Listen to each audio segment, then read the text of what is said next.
Let's go to the Packers at 22. Yes. This is the trade coming from the Raiders, or the pick coming from the Raiders, excuse me, because of Davante Adams. You're going with Drake London, wide receiver, USC. Are you just convinced they're taking a wide receiver here? Well, they haven't taken one since Javon Walker way back in the day. Oh, two. Yeah, and that's a long time ago, but they have to.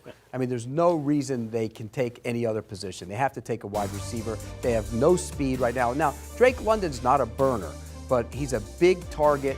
And I think he goes before this. I actually think when this all plays out, when you talk to the league people, they have him ranked much higher than a lot of the draft analysts do. He's a big, strong kid. Now, he's got a pro day coming up. That'll be big because he had an injured ankle last year. But I think this would be a great pick for the Packers. Yeah, you're right, Pete. I talked to folks in the league, and they absolutely love Drake London. I was put on to him over the summer, and I didn't love him at the time. And this year, he had a fantastic season. I think he's going to end up being better than Michael Pittman, who was a second-round pick of the Colts, his former teammate out of USC. And I had a scout compare him to a bigger version of Davante Adams, so it makes sense that he is going to Green Bay, where I think he has a chance to have immediate success because there's literally no one else to throw the ball to unless you're thinking about Randall Cobb and Amari Rodgers and Alan Lazard. So I think you certainly take one here. That said, 2 years ago, the deepest wide receiver class in human history, the old Packers took exactly 0 wide receivers throughout the draft. So we'll see. They had Davante Adams back then. You're okay. Let's go back to the Packers at 28. So at 22, you had them going with a wide receiver. Pete, yet again, another wide receiver at 28. And Ryan has the same thing in his mock.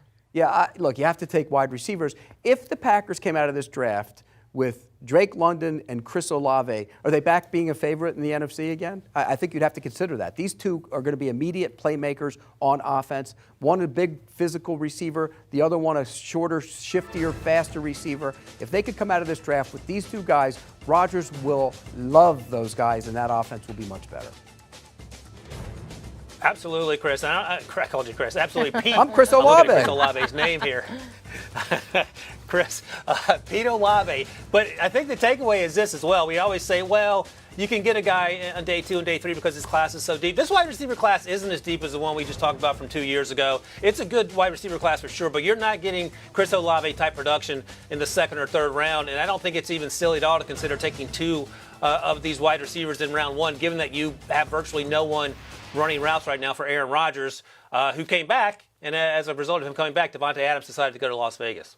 Do you want a sports network that delivers everything that matters about the game? The highlights, the picks, the instant analysis, no yelling, no fake debates, no politics.